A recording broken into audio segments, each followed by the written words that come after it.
जी, अस्सलाम वालेकुम स्टूडेंट्स। उम्मीद है सब खैर खैरियत से होंगे। अच्छा, आज हम जो टॉपिक पढ़ने जा रहे हैं वो होने जा रहा है जी आपके पास interaction of radiation with matter. Interaction of radiation with matter, इस टॉपिक में बेसिकली हम क्या क्या पढ़ने जा रहे हैं ये मैं हल्का फुल्का आपको ओवरव्यू दे देता हूँ कि आपके पास बेसिकली जो रेडिएशन होती हैं, हमने पीछे बात की थी रेडियो एक्टिव एलिमेंट्स कौन कौन से जी, अल्फ़ा, बीटा और गैमा। ठीक है। अच्छा, अब ये जो सारे हैं आपके पास, ये अगर आपके पास हम कहते हैं कि क्या से कहते हैं, जाहिर सी बात है हमारे आसपास मौजूद है कुछ ना कुछ रेडिएशंस। ठीक है ना। हम कहते हैं अगर कोई रेडियो एक्टिव एलिमेंट है तो उसकी वजह से हमारे पास रेडिएशन मौजूद है, तो वो अब रेडिएशन जाहिर सी बात है आगे पीछे मैटर जो होगा आपके पास, आप भी एक मैटर हैं, आपके आप आसपास पड़ी कोई भी चीज़ एक मैटर है, उसके साथ इंटरेक्ट किस तरीके से करेगी। ठीक है, वो बेसिकली हमने देखना है जी। ठीक है जी। अच्छा, हम कहते हैं कि आपके पास अल्फ़ा, बीटा और गामा मैटर के साथ इंटरेक्ट करेगी। अब हम दो तीन बातें ज़रा पहले इस्टेब्लिश कर लेते हैं, तो आगे हमें अल्फ़ा, बीटा और गामा की रेडिएशन को बारी बारी हम लोग एक्सप्लेन कर देंगे। ठीक है। सबसे पहले तो जब रेडिएशन, मैं कहता हूँ कि मेरे पास कोई भी ये एक वेल डिफाइंड मैटर है। ठीक है, ये मैंने कहा जी, ये जो मैं लाइंस लगा रहा हूँ ये समझ लो कोई भी मैटर है। ठीक है। अब मैं कहता हूँ कि यहाँ से कुछ रेडिएशंस आती हैं। ठीक है, ये रेडिएशंस हैं, से दे आर अल्फ़ा, बीटा, जो भी हैं। ठीक है जी, अल्फ़ा पार्टिकल की हैं, बीटा की हैं, गैमा की हैं, जिसकी मर्जी है। ठीक है। अच्छा, अब जब ये करेंगे तो ये जो मैटर्स है, जाहिर सी बात है किसी एटम से मिलके बना हुआ होगा। ठीक है, मैंने ये एटम्स के छोटे छोटे बना दिए, डॉट्स वगैरह बना दिए। ठीक है।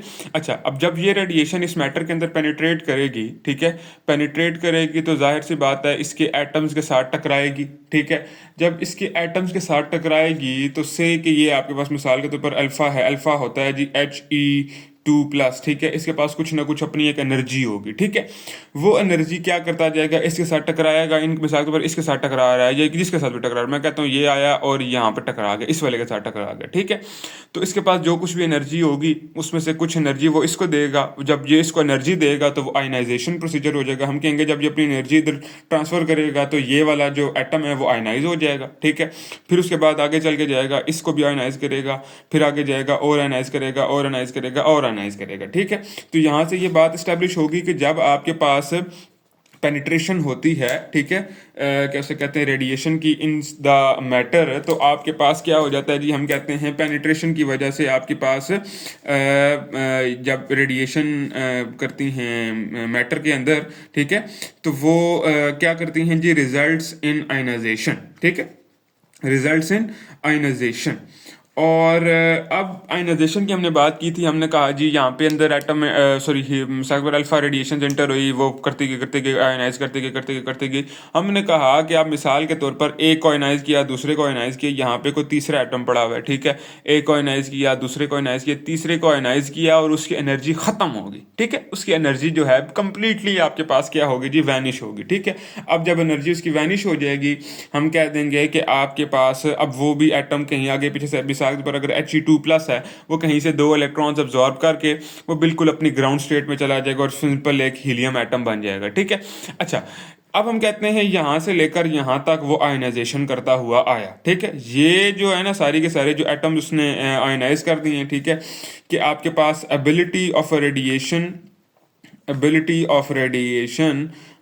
To ionize. ठीक है, हम कहेंगे इसे आयनाइजेशन पावर का नाम दे देते हैं। ठीक है, आयनाइजेशन पावर का नाम दे देते हैं।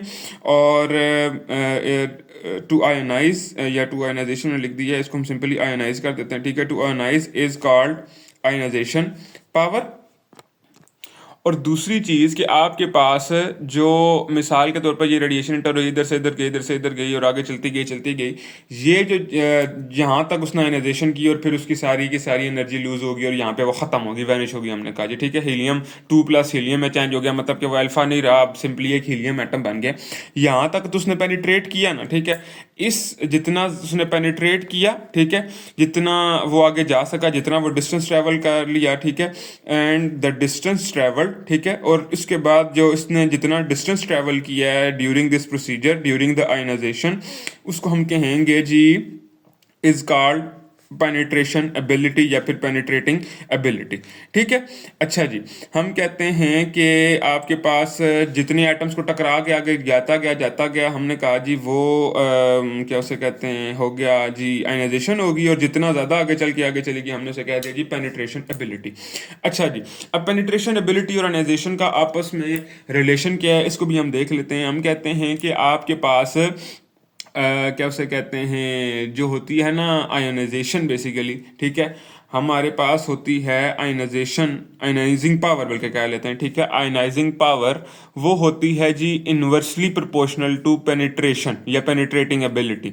ठीक है, पेनिट्रेटिंग एबिलिटी को हम एक और नाम दे देते हैं रेंज का। ठीक है, रेंज का नाम दे दिया। रेंज का मतलब है कि यहाँ से यहाँ तक चल के आ रहा है तो इसकी रेंज ये है। ठीक है, यहाँ तक अगर चला जाता तो आपके पास यहाँ से यहाँ तक अगर आ गया तो इसकी रेंज ये है। ठीक है, अगर यहाँ से आगे चला गया तो रेंज यहाँ तक आ गई। अगर यहाँ तक पेनिट्रेटिंग एबिलिटी को बेसिकली मैंने नाम दे दिया रेंज का, आसानी के लिए, ताकि छोटा हम लोग लिख लें को मसला ना हो। अच्छा, ionizing power is inversely proportional to range, कि आपके पास वो पार्टिकल जितने रस्ते में पार्टिकल्स के साथ छेड़छाड़ करता जाएगा ना, ये अल्फा पार्टिकल एक को छेड़छाड़ की, उसको आयनाइज किया, दूसरे के साथ छेड़छाड़ की, उसको भी आयनाइज किया, तीसरे को भी, चौथे को भी, पांचवें को भी, इतना वो आगे बढ़ नहीं सकेगा। क्यों नहीं बढ़ सकेगा? वो अपनी एनर्जी आगे पीछे बढ़ता रहेगा, कभी एक को दे देगा, कभी दूसरे को दे देगा, कभी तीसरे को दे देगा, कभी इसको, कभी इसको, कभी इसको, कभी किसको, जो जो उसके रास्ते में आएगा उसको अपनी एनर्जी बांटता रहेगा। लेकिन आपके पास अगर हम बात करें कोई ऐसा पार्टिकल जो ज्यादा आयनाइजिंग पावर जिसकी ना हो, ठीक है, वो ज्यादा एनर्जी वाला ना हो, या कुछ ऐसी सूरत हाल में हो कि वो ना आयनाइज करे, ठीक है, वो कहीं ना कहीं से रास्ता बनाता बनाता निकल के चला जाए, हम कहते हैं आयनाइज किए बगैर ही अगर इसको निकले जाएगा, आयनाइज किए बगैर ही निकल जाएगा, तो जाहिर सी बात है हम कह सकते हैं कि आयनाइज अगर उसने नहीं किया तो उसने एनर्जी नहीं लूज की, और अगर एनर्जी नहीं लूज की तो वो आगे और लंबा जा सकता है। अब इसको भी आयनाइज किया, इसको मैं कहता हूँ इन दोनों को आयनाइज नहीं किया, सिर्फ इसको आयनाइज किया, मतलब कि इससे आगे जा सकता है, फिर शायद कुछ देर बाद फिर एक को आयनाइज कर दे, वहां पे कहीं जाके अपनी एनर्जी लूज कर दे, मतलब कि फिर जिस पार्टिकल की आयनाइजिंग पावर ज्यादा है उसकी रेंज कम है, और जिसकी रेंज आपके पास ज्यादा है उसकी आयनाइजिंग पावर कम है। ठीक है, ये समझ आ गया कि किस तरह आपका यहाँ पे इनवर्स रिलेशन। अब हम बात कर लेते हैं कि आपके पास रेंज किस किस चीज पे डिपेंड कर रही होती है। ठीक है जी, रेंज आपके पास डिपेंड कर रही होती है, आपके पास यहाँ पे लिखा हुआ है जी डिपेंडेंस ऑफ रेंज, हम देख लेते हैं। डिपेंडेंस ऑफ रेंज किस किस चीज़ पे जी, आपके पास सबसे पहले तो आपके पास क्या उसे कहते हैं, जो हम पार्टिकल जिसके जरिए हम आयनाइजेशन करवा रहे हैं, जो रेडिएशन पार्टिकल है, रेडिएटिव पार्टिकल है आपके पास, उस पर भी चार्ज क्या है जी, ठीक है, उसका चार्ज क्या है। ठीक है, दूसरी चीज़ उसका मैस कितना है, मैस से क्या फ़र्क पड़ता है या चार्ज से क्या फ़र्क पड़ता है, हम कहते हैं जितना मैसिव पार्टिकल होगा ना, ठीक है, या जितना ज़्यादा चार्ज होगा, मिसाल के तौर पर मैं कहता हूँ ये जिथे अल्फा था, ठीक है, ज़्यादा मैसिव था, ये कभी इसके साथ जाहिर सी बात है ये क्लोजली गैप्ड होंगे दोनों एटम्स। ठीक है, जब इसका मैस ज्यादा होगा जाहिर सी बात है हुजूम भी ज्यादा होगा, हुजूम ज्यादा होने की वजह से कभी इसके साथ टकराएगा, कभी इसके साथ टकराएगा, कभी इसके साथ टकराएगा, कभी इसके साथ टकराएगा। ठीक है, मैस अगर कम होगा, हुजूम कम होगा, ठीक है, इसका मतलब है कि वो यहाँ दरमियान से निकल जाएगा। ठीक है, वो आगे पीछे छेड़छाड़ किए बगैर निकल जाएगा। अच्छा, ये जो मैं यहाँ पे आयनाइजेशन की बात कर रहा हूँ ना, आयनाइजेशन आपकी सिर्फ और सिर्फ कोलिजन की वजह से नहीं होती। ठीक है, ये नहीं कि टकराएगा तो यहाँ पे ये हो जाएगा। आयनाइजेशन कई दफा आपके पास यहाँ पास से एटम गुजर के जाता है, ठीक है, उसकी इलेक्ट्रोस्टैटिक अट्रैक्शन की वजह से भी हो जाता है, यहां से पास से उसने किसी इलेक्ट्रॉन को पकड़ के अपने साथ ले गया और हमने कहा जी आयनाइज कर दिया इसने। ठीक है, यहां से पास से जा रहा था, उसकी पुल इतना था कि इसने क्या कर दिया, यहां से एक इलेक्ट्रॉन को बाहर निकाल दिया। ठीक है जी, पुल करके बाहर निकाल लिया जी। ठीक है, ये आपके पास बेसिकली होता है चार्ज का, हमने कहा जी रेंज, इसलिए इस पर भी डिपेंड करती है। ठीक है, उसके बाद हम बात कर देते हैं एनर्जी ऑफ द पार्टिकल की। वही बात आ गई, जितनी ज्यादा एनर्जी होगी उतनी ज्यादा रेंज होगी, जितनी कम एनर्जी होगी उतनी कम रेंज होगी। ठीक है, उसके बाद हम बात कर लेते हैं डेंसिटी ऑफ द मीडियम की, कि ये जो मीडियम है, ये जो मैटर है आपके पास, अगर इसमें डेंसली एटम पैक होंगे तो ज़्यादा से ज़्यादा आयनाइजेशन होगी तो रेंज कम हो जाएगी। ठीक है, अगर डेंसली एटम पैक नहीं है तो आयनाइजेशन कम से कम होगी और रेंज ज़्यादा हो जाएगी। ठीक है, हमने यहाँ पे दो और पॉइंट्स डिस्कस कर लिए। तीसरा कौन सा पॉइंट हमने डिस्कस किया जी, हमने डिस्कस किया जी एनर्जी, उसके बाद हमने डिस्कस किया जी डेंसिटी ऑफ द मीडियम, और उसके बाद तीसरा पॉइंट, अगला पॉइंट आ जाता है, तीसरा नहीं, ये पांचवा पॉइंट है कि आपके पास ionization potential of the atoms of the medium, कि आपके पास ये जो है ये आयनाइज करना होना भी चाहते हैं कि नहीं होना चाहते, वो सूरत हाल में हैं भी कि वो आयनाइज होंगे कि नहीं होंगे, उनको कितना आयनाइजेशन एनर्जी चाहिए, या इस तरह के सूरत हाल। ठीक है, आयनाइजेशन पोटेंशियल हमारे पास आ जाता है जी, पांचवा पॉइंट आ जाता है जी। ठीक है, अच्छा, अब इसके बाद हम लोग आहिस्ता आहिस्ता जाते हैं अपने उसकी तरफ, क्या से कहते हैं, अल्फा बीटा और गैमा की इंफॉर्मेशन की तरफ, कि अल्फा कितनी कैसे इंटरेक्ट करेगा, बीटा किस इंटरेक्ट करेगा और गैमा किस इंटरेक्ट करेगा। अच्छा जी, अब अगर हम यहाँ पे अल्फ़ा की बात करें कि अल्फ़ा क्या क्या करेगा, अल्फ़ा यहाँ पे ये करेगा कि हम कहते हैं अल्फ़ा जो होता है बहुत मैसिव होता है, और इतना मैसिव होता है कि एक इलेक्ट्रॉन से 7,000 गुना बड़ा होता है। अगर मैं कहता हूँ इलेक्ट्रॉन अल्फ़ा जो होता है इलेक्ट्रॉन से 7,000 गुना बड़ा होता है, हमने क्या देते हैं मोर मैसिव देन एन इलेक्ट्रॉन। ठीक है, और कितना मैसिव होता है जी आपके पास देन एन इलेक्ट्रॉन, और कितना मैसिव होगा जी, हमने कहा जी 7,000 times massive than an electron हो जाता है जी। ठीक है जी। अच्छा, उसके बाद अब जाहिर सी बात है ये बहुत ज़्यादा मैसिव है, तो हमने अभी पीछे ही बात की थी, ये अभी पीछे बात की है कि आपके पास कैसे कहते हैं जो होगी रेंज होगी वो मैस पे भी डिपेंड करती है उसके पार्टिकल की। ठीक है, अब इसका मैस ज़्यादा है, अब मैस ज़्यादा होने की वजह से हमने पहले बताया था कि वो आयनाइजेशन ज़्यादा से ज़्यादा करेगा। ठीक है, हम कहेंगे कि ड्यू टू मोर मैस, ठीक है, मोर मैस या मैसिवनेस इसकी वजह से, ड्यू टू मोर मैस, ठीक है, it has high ionization power. ठीक है, हाई आयनाइजेशन पावर हो जाएगी इसकी। अब जब इसकी हाई आयनाइजेशन पावर है तो आपके पास जाहिर सी बात है high ionization power forces it to क्या उसे कहते हैं टू हैव लेस रेंज। ठीक है, अच्छा जी, अब हमने ये एस्टेब्लिश कर ली बात कि अल्फ़ा जो है मैसिव है, अल्फ़ा मैसिव होने की वजह से आपके पास क्या उसे कहते हैं उस पर चार्ज भी है। ठीक है, चार्ज क्या है जी, 2+ का चार्ज होता है, हीलियम 2+ होता है बेसिकली। ठीक है, हीलियम 2+ होने की वजह से हम ये कह देते हैं कि आपके पास जी क्या उसे कहते हैं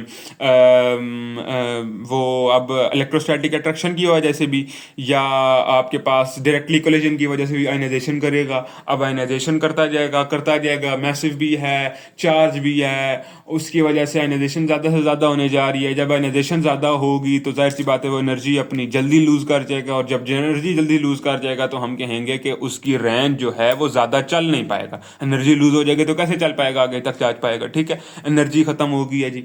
ठीक है ना, तो ये हम कहते हैं कि इसकी जो रेंज होनी है वो उसकी कम से कम होनी है। हमने जब शुरू में मैं बात कर रहा था, ठीक है, जब रास्ते में आयनाइज करता जाएगा, अब ये रिजल्ट क्या करेगा, जब उसकी एनर्जी लूज़ हो जाएगी उस वक्त क्या करेगा, वो सिंपली अल्फा पार्टिकल आगे जैसे 2 इलेक्ट्रॉन कहीं पे घूम रहे होंगे उनको पकड़ के वो न्यूट्रल हो जाएगा, और जब वो न्यूट्रल हो जाएगा तो अल्फा तो वो रहेगा ही नहीं, वो सिंपली एक हीलियम एटम बन जाएगा। ठीक है जी।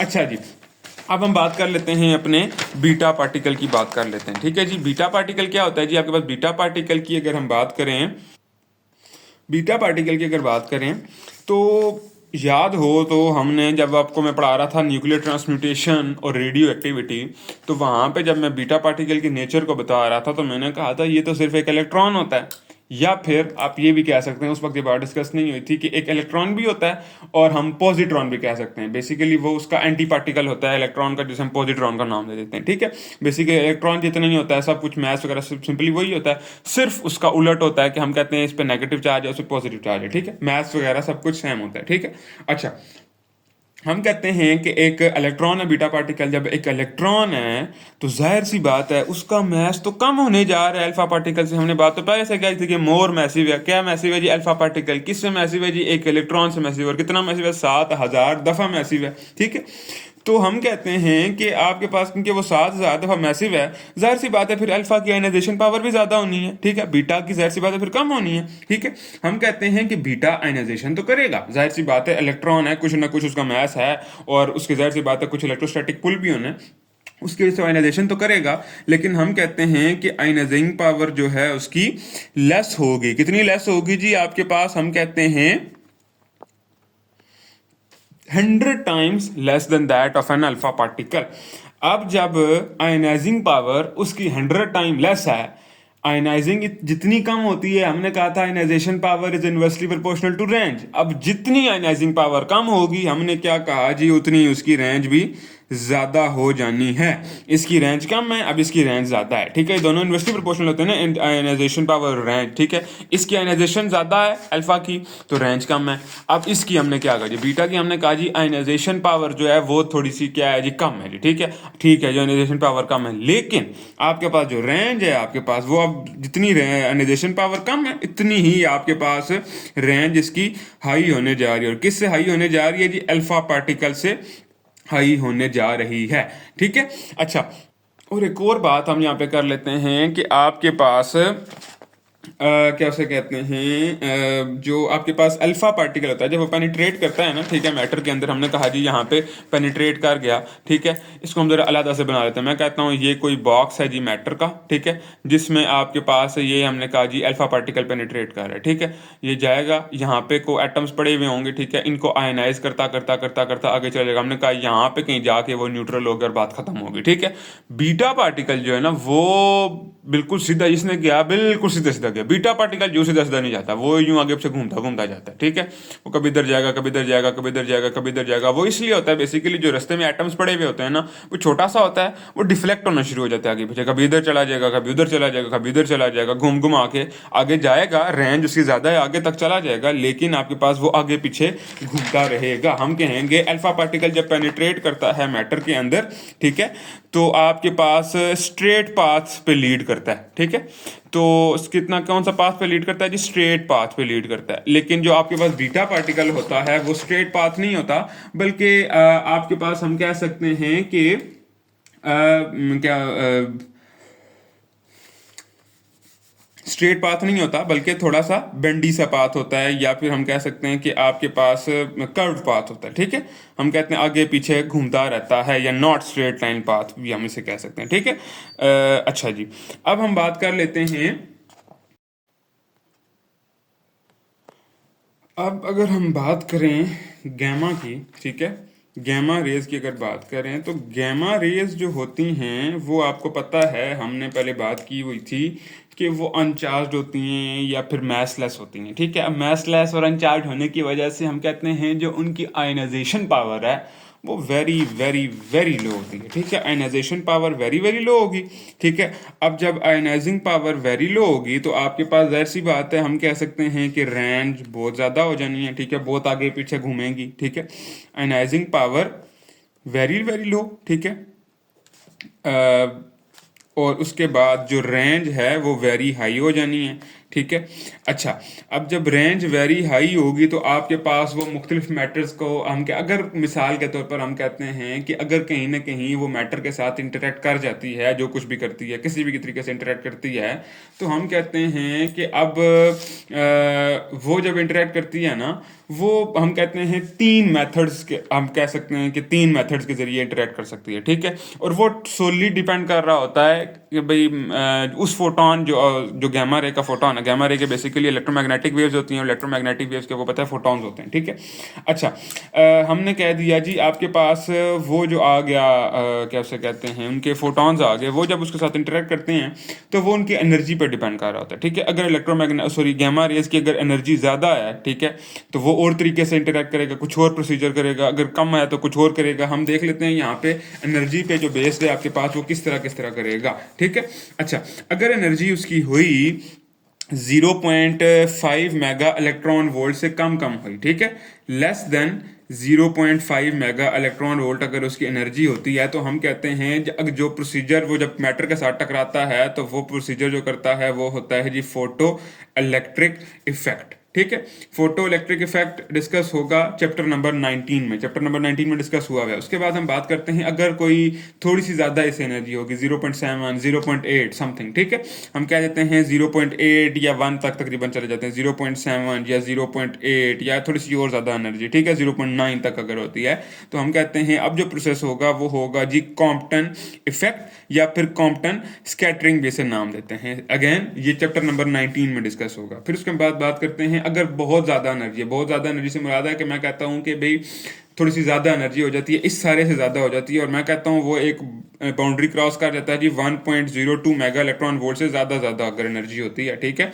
अब जो प्रोसेस होगा वो होगा जी पेयर प्रोडक्शन का। ये सारे प्रोसीजर्स क्या क्या हैं जी आपके पास, ये चैप्टर नंबर 19 में डिस्कस होंगे। ये अलग अलग टॉपिक्स हैं, ठीक है, तीनों अलग अलग टॉपिक्स हैं, photo electric effect, Compton scattering and pair production, जो है आपका चैप्टर नंबर 19 मॉडर्न फिजिक्स, उसमें डिस्कशन है।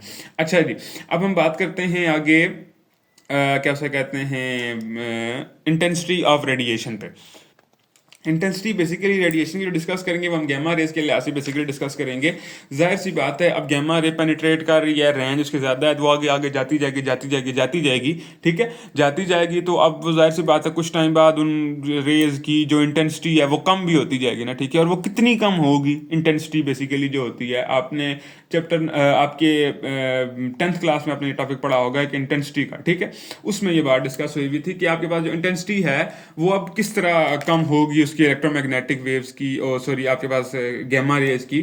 कि हम बात करते हैं कि अगर आपके पास गैमा रे किस मैटर से कोलाइड कर रही है, अगर वो आपके पास एयर है, ठीक है, एयर है, मतलब मिसाल के हवा है आगे पीछे, ठीक है, एयर है, गैस है, ठीक है, तो वो जो इंटेंसिटी है ना उसकी ग्रेजुअली डिक्रीज करेगी, ठीक है, ग्रेजुअली क्या करेगी, डिक्रीज करेगी। लेकिन डिक्रीज किस तरह करेगी कि आपके पास इनवर्स स्क्वायर लॉ के साथ आपके पास डिक्रीज करेगी कि डिस्टेंस जितना ज़्यादा होता जाएगा उतना कम इंटेंसिटी होती जाएगी। जिस तरह हम लोग वो नहीं देखते थे कूलम्स लॉ वगैरह में, F inverse proportional to r square, बिल्कुल आर स्क्वायर वाला लॉ ओबे करेगी। इसे हम कहते हैं जी inverse square of the distance law, ठीक है, इनवर्स स्क्वायर लॉ बेसिकली ओबे करेगी, ठीक है।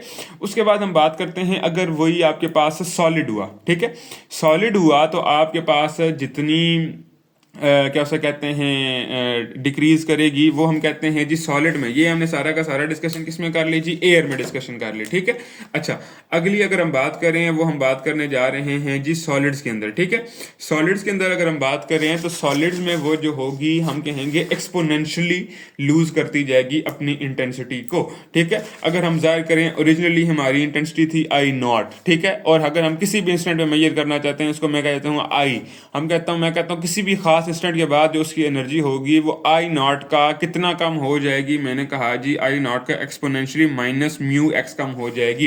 एक्स बेसिकली आपके पास वो डिस्टेंस है जितना वो ट्रेवल कर चुकी है उस मैटर के अंदर, और जो म्यू है आपके पास वो एक कांस्टेंट है जिसे हम कहते हैं जी linear absorption coefficient of the medium, ठीक है। वो हर मीडियम का अलग अलग होगा, ठीक है, वो कितना एब्जॉर्ब करने देगा रेडिएशन को, ठीक है। अगर कम करने देगा तो वो उसकी कुछ और वैल्यू होगी, अगर कुछ और है तो वो कुछ और होगी, ठीक है जी। अच्छा, अब ये जो अल्फा बीटा और गामा हैं, जब आपके पास किसी क्या उसे कहते हैं मैटर के साथ, एक तो अभी तक तो हमने बात कर रही थी ना, ठीक है, जब आयनाइजेशन वगैरह जो कुछ भी करेंगे, ठीक है। अब एक और हम प्रॉपर्टी डिस्कस करने जा रहे हैं, जो चार्ज पार्टिकल्स अल्फा बीटा और जो गामा हैं आपके पास, जो हैं आपके पास ये अल्फा बीटा और गैमा, ये जब आपके पास किसी मैटर के साथ कोलाइड करेंगे ना, ठीक है, किसी मैटर के साथ कोलाइड करेंगे तो आपके पास हम ये भी कह सकते हैं कि आपके पास अगर वो मैटर जो है हम कहते हैं वो हमने इस तरीके से बनाया हुआ है कि वो हमने खुद ऐसा सेटअप एडजस्ट किया होता है बेसिकली, ठीक है। हमने कुछ इस तरीके से एडजस्टमेंट किया है कि हम कहते हैं कि उस पे मैटर पे हमने कुछ एक खास कोटिंग कर दी, ठीक है। कुछ खास कोटिंग हमने किस किस चीज़ों की कर दी, जिंक सल्फाइड की कर दी या फिर बेरियम प्लेटिनम साइनाइड की कर दी, ठीक है। उसकी हमने अगर कोटिंग कर दी तो ये बेसिकली जो मैंने नाम लिए हैं ना, ठीक है, जिन उनके कैसे कहते हैं मॉलिक्यूल्स के, कि आपके पास ये क्या होते हैं बेसिकली, ये एक स्क्रीन का काम करते हैं कि जब इन पे कोई चीज टकराती है तो ये फ्लोरेसेंस पैदा करते हैं। फ्लोरेसेंस मतलब कि आपके पास रोशनी पैदा करते हैं, ठीक है, रोशनी पैदा करते हैं। अच्छा, अब हम देख लेते हैं यहाँ पे फ्लोरेसेंस क्या होती है। फ्लोरेसेंस बेसिकली ये होती है कि आपके पास हम कहते हैं कि आपके पास एक प्रॉपर्टी होती है बेसिकली उस मटेरियल की, हमने पहले बात कर ली थी कि आपके पास हमने कोट कर लिया जी किसी भी मटेरियल को किसी खास कंपाउंड के साथ, हम कहते हैं जी जिंक सल्फाइड हो गया या कुछ ऐसा कुछ हो गया आपके पास, ठीक है ना। हमने उसके साथ अगर कोट कर दिया तो जाहिर सी बात है वो मैटर जब उसका कोट हो गया है तो जब उसके साथ टकराएगा तो उनको कहते हैं बेसिकली फ्लोरेसेंस एलिमेंट होते हैं ये, ठीक है। फ्लोरेसेंस एलिमेंट क्या होते हैं बेसिकली, अगर किसी भी मैटर को मैंने कहा जी ये मेरे पास वो मैटर था, ठीक है, इस पे मैंने कोटिंग कर दिया जी फ्लोरेसेंट एलिमेंट्स की। फ्लोरेसेंट एलिमेंट्स ये होते हैं कि आपके पास अगर कुछ बाहर से कुछ आके चीज टकराई है ना, ठीक है, तो वो उसकी एनर्जी को एब्जॉर्ब करके ना, उसकी एनर्जी को एब्जॉर्ब करते हैं, ठीक है, सारी की सारी एनर्जी को एब्जॉर्ब कर लिया और वापस कुछ एनर्जी निकाल देते हैं, ठीक है।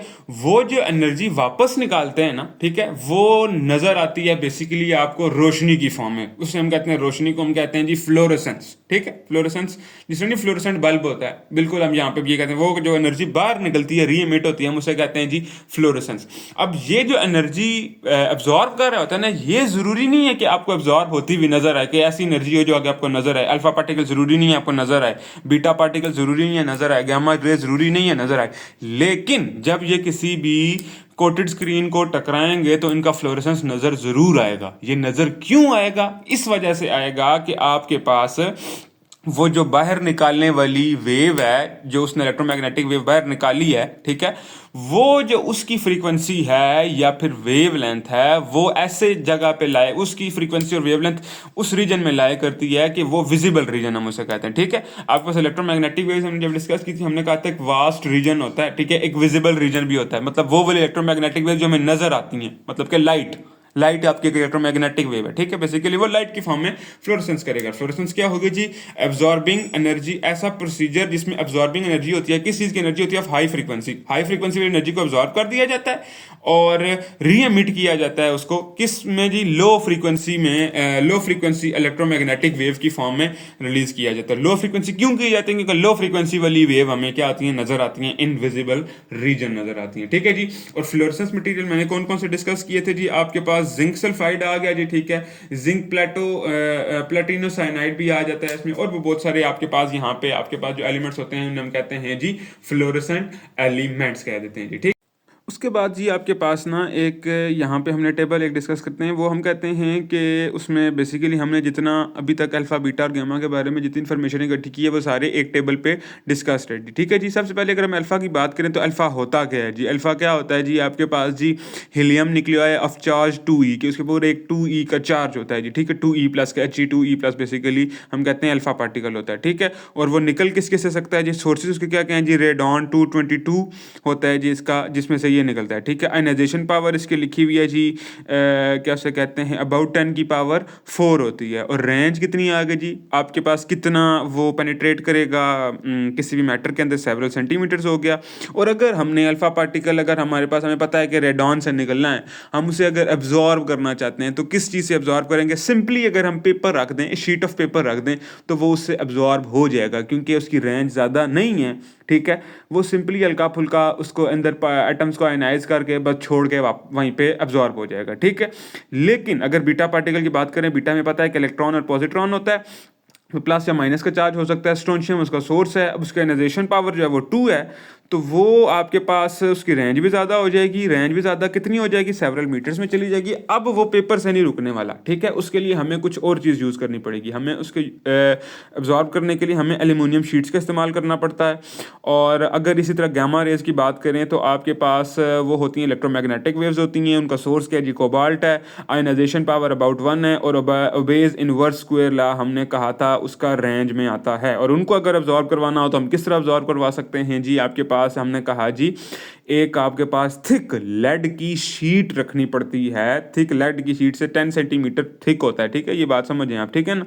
इसी वजह से हम कहते हैं थिक लेड की शीट इस्तेमाल की जाती है इसको एब्जॉर्ब करवाने के लिए, ठीक है। एनर्जी स्पेक्ट्रम भी नीचे लिखा हुआ है सारों का, एनर्जी क्या क्या होने जा रही है उन सारों की, और स्पीड भी इनकी लिखी हुई है कि क्या क्या इन पार्टिकल की स्पीड होती है। अगर नोट करें तो गामा रेज की स्पीड में लिखा हुआ है 3 × 10⁸ मीटर पर सेकेंड, मतलब कि आपके पास ये स्पीड ऑफ लाइट से चलेगी, ठीक है। बेसिकली ये गामा रेज में फोटॉन्स होते हैं, इलेक्ट्रोमैग्नेटिक वेव्स बेसिकली फोटॉन भी हम कह सकते हैं वो होती है, ठीक है।